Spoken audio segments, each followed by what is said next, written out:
How to Survive an Active Killer. This book was written by the one and only Aaron Giannetti of Knife Control Concepts. And if you have not read or heard of this book, I'm going to post a link down below. I highly recommend you pick up a copy, give it a read. It is filled with knowledge on how to deal with mass casualty events. Again, he titles it Active Killer, so that means it could be an active shooter, it could be somebody with a bomb, it could be somebody with a blade just going around stabbing and cutting people. But again, what he focuses on in this book is not what do you do as like a first responder, it's what do you do as the average civilian. If you find yourself caught in the middle of a active shooting situation, what do you do? How do we prepare for those events ahead of time? How do we survive and manage the event in the process of it? And what do we do after everything's, once the smoke's all cleared, what do we do after the fact, right? I feel like a lot of people nowadays just have a very simple answer or response to mass casualty type situations, and I feel like we're missing a lot of pieces of the puzzle. And Aaron has a very honest conversation in this book that, again, I highly recommend people read. But in the videos you're about to see, he's going to give us kind of a general overview of the preparation, what do we do during and what do we do after. Again, for this specific video, we do discuss it in terms of an active shooter, and I felt that this video was extremely relevant right now just because we've had a lot of massive shooting events going on around the country lately. So without further ado, here's our kind of like what's a brief rundown of like what should we do in those situations. Yeah, so listen, like most commonly, most people are going to hear run, hide, fight or some version of it, which is perfectly fine. I understand why run, hide, fight's popular. The idea behind run, hide, fight is get away, keep them away, and then if you have to fight at the end of it, you go there. The term run, hide, fight that most people hate is the term hide, is the big thing that goes with it. So when you look at it though, we can all agree, I don't care who it is, that if you can get away from the attack, get away from the attack. Should be your primary mandatory source as far as things go. If I can't get away, then I want to make it as hard as possible for the attacker to be able to get to me. So we use the terminology, instead of saying hide, we use the terminology keep away. Right. That could be a barricade, that could be finding cover and concealment, any various versions of it. But if I can get away, I get away. If I can't get away, then I try to keep away, right, as much as I can. And then fight is fight. So those are the three primary things most people talk about, and those are legit, 100% legit. We like to expand it out a little bit farther. The reason run, hide, fight is so popular, or you get all these crazy acronyms, is most of the time people try to keep things into threes, right? That's just like the idiot's guide to learning things. Just only learn three things at a time and don't overcomplicate it. However, we're talking about like the equivalent of astrophysics when you're talking about how do I survive. Like, what is everything that goes into surviving a case where somebody's coming in and trying to murder a bunch of people? So oversimplifying it, I understand why it's done that way, but in my opinion, we're missing a lot. So we expand that out just a little bit farther. A couple things that more people should consider on top of that is medical. Like, do you actually genuinely know, how to plug holes in the body? And do you know how to put on chest seals? Understand what even a chest seal would be for? Do you understand how to apply tourniquets?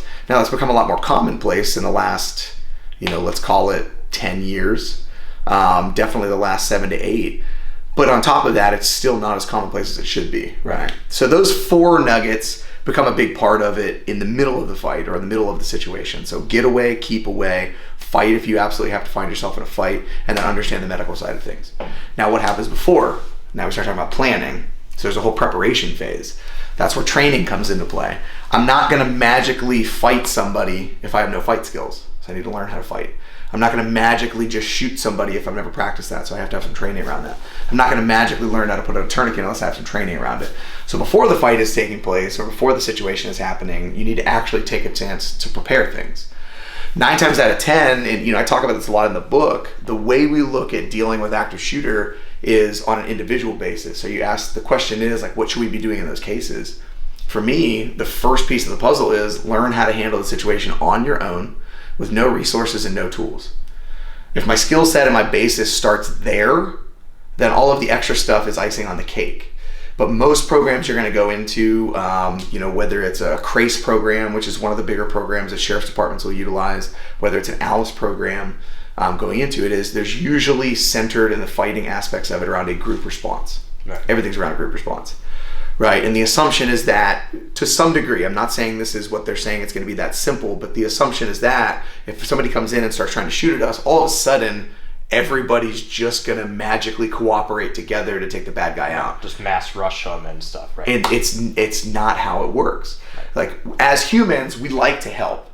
And we've seen that. We saw that with Vegas. Like, people want to help, but they want to help when they know that they're safe. Right.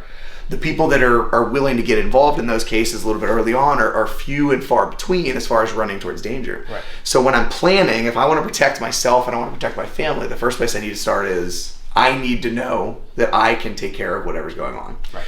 And then if other people get involved, thumbs up. Like, that's great. Okay, but I don't want to assume they're going to get involved because my plan relies on others. Right. And they're not going to help. That's a problem. The same thing with tools. Right? We always get the, well, I would carry a gun. It's like, okay, maybe, but what's your training with your gun? Do you actually know how to utilize your gun? What's going on with all the other people around you with that gun in that situation? Are you in a place that you can carry a gun? Okay, schools. All right, well, I'm not supposed to carry guns in schools. Okay, that's fine, but well, I'll carry them anyway. Okay, but a lot of schools have now implemented metal detectors. Yeah. Right? So there are places you're not going to be with your gun. So again, I shouldn't even be relying on tools. My baseline of how I should learn how to defend myself, defend the people around me, defend my family, whoever I actually care about. Right. That should be based off of no tools, nobody's coming to help you, and you have no additional resources. So you figure out that plan, and if you build a plan based off that, and you prepare appropriately based off that, then I add the tools and I add the other people on top of it. That's of benefit. But I have a good solid foundation that relies on me, individual action, individual decision making, and I can actually make and address things as they come. So you have the before, which is the preparation. In our opinion, how do we prepare? Well, in the middle of the fight, 4 primary categories: running away or getting away. That's going to involve physical fitness. Gotta check it. Can't run away, can't carry shit, can't put stuff in front of doors if you aren't strong, if you're not fast, if you can't move. So physical fitness becomes a huge part of it.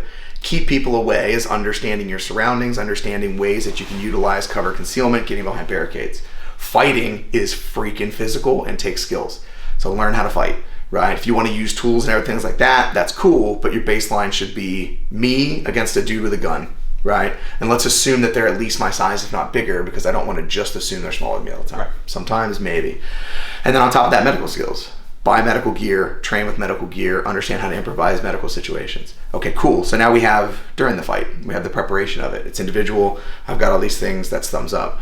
But then there's more to it, and we take this further in the book, or I take this further in the book, and now it's, well, how do I deal with responding officers, right? So as, first responders are getting to the scene, what are their intentions? Understand the difference between a fast search, like stop him from killing more people before we work on stopping people from dying, right? So what's the difference between the fast search and the slow search? I need to know what they're trying to accomplish so that I know what my role is, right? So the subtitle of the book is your honest role in the age of mass violence. And I'll interrupt. If you haven't looked into the book, again, I'll post it down below. It's not designed for law enforcement. No, not at all. It's for like the average person. Yeah. It's for somebody out and every day. And that's what I am. I'm not a law enforcement officer. I'm a civilian. I go and train this way, and that's just kind of how it is. But I should know that if there is an active shooter, who's coming? Well, it's law enforcement. After law enforcement, it's going to be fire and medics. I should understand what their jobs are, at least to a certain degree, if I'm serious about understanding what this might look like. So I want to understand their jobs so that I can assist in that process, because they're showing up, and we can talk, all we want about different situations where maybe the response wasn't great and different situations where it was great. But at the end of the day, if I understand what they're trying to accomplish and they understand what I'm trying to accomplish, we could probably accomplish it a little bit faster, right? And I'm not getting in their way. They're not showing up to save Aaron Giannetti. They don't get a 911 call that goes, Aaron Giannetti's in trouble, go save him. It's like, no. It's like there's an active shooter at this location. They're trying to find the shooter. Okay, cool. What does that look like? How do I stay out of the way? How do I help that situation? And then the slow search, right? Well, how am I cooperating? Because if I want this, I have to understand they have to collect evidence. They have to make sure there's no other shooters. They have to make sure all these other things are happening. So how do I deal with that? Okay, well, now we start getting into when now fire and police or fire and medics want to get in there. Okay, well, what's that look like? If there's 10 people been shot, right, or 10 people dead and 20 people shot, and we have this huge situation, God forbid you look at the Vegas situation with the amount of people that were involved in that, the amount of casualties that go into it. Okay, well, now we're talking about they're gonna have to triage. They're gonna have to look at somebody that has a gunshot wound and go man, honestly, you're gonna be fine. I need you to walk 5 blocks that way, right? Because I need to deal with that guy that if I don't help him right now, he's gonna be dead in 10 minutes, right? And then I have to be able to walk up, as a medic, not me, but I have to be able to walk up and go if I spend time on this person, there's a 5% chance they're alive. that person over there has a 40% chance they're alive. I got to walk away from this person and go to that. So you have to understand like the weight that they're on and triaging a mass casualty scene and things like that. So I want to understand that stuff so that I can go, what can I do for it, right? How can I be of assistance in that? If we're going to solve this, then we go that way. But I'm doing it as an individual. I'm not doing it as a group. Right. Right. So then you have dealing with first responders. Past that, now you have long-term trauma. Like, do you understand victim services in your area and how you can actually get a hold of that through federally funded programs and things like that? Do you know like what, kind of access to psychological and emotional help you have locally? I don't care who you are. If you find yourself in a crazy, chaotic, violent situation, it's going to change you in some form or fashion. Right. So having those resources set up and prepared. And then you start going even farther than that. And it's like, okay, well, now if I've been shot and now I'm going to be, let's say, in the hospital going through multiple surgeries, like, is my job going to be here in 3 months when I'm going in and out of the hospital and dealing with bills? Like, have you prepared for that? So if you look at the whole scheme of it, there's a lot going on that we don't talk about. How are we solving it? Well, we're solving it in the biggest MASH scalable way, which is run, hide, fight. Usually set out in the form of a video presentation that's done by an HR rep, most likely, right? Or done by some part of the department. We're learning about it in our schools and we're learning about it in work. And we're learning about it from people that aren't actually involved with skilled in dealing with that, right? And the ones that are involved, and it's not a fault of their own, but if I go to a program that has been sponsored by the police department, there are certain red tape and things that they have to follow suit with. And so it's really hard to have an honest discussion when you're worried about the fact that the guy sitting behind the desk most likely is the guy that approved the program, and it's the program I have to teach. And it's really hard for me to go in front of a group of people and be like, hey, if a 13-year-old puts a gun in your face, you might have to bludgeon them to death. How does that make you feel? And it's like, bleh. But those are the conversations we need to have. So as you can see from this video, Aaron really kind of just has an honest conversation with everyone. And again, if you read this book, it goes even more in depth. I mean, he breaks this down chapter by chapter, sub chapters. Like, the amount of information that he put into this book, I can tell he spent a lot of time and effort kind of just pouring into this book. And this is a great, like, honestly, this is a great manual for just people to kind of read and be like, okay, this is a good thing for me to figure out what I need to do to get started in preparation, and just how should I start approaching life going forward, knowing that these types of situations could happen at any given moment. But as you saw in this video, it's not a simple run, hide, fight type scenario. Like, there's a lot that goes into it. There's a lot that you need to take into account, and hopefully this video encourages you to kind of do a little bit more in your own life to ensure your safety and your loved one's safety. God forbid you come across an actual mass casualty type event. Nonetheless, again, I'm going to post this link down below. Check this book out, give it a read. I promise you will not be disappointed. And taking it one step further, if you have an opportunity to train with Aaron, he is a phenomenal instructor. I've taken multiple classes with him. I've taught alongside of him. I've trained with him. He is a wealth of knowledge. He is a good, down-to-earth dude. Could not recommend his courses enough. So head over to Aaron Giannetti's social media. I'm going to, again, post those links down below. Check out the Knife Control Concepts courses. And if there is one near you, I highly recommend that you check them out. Otherwise, we will see you all next time. Stay safe.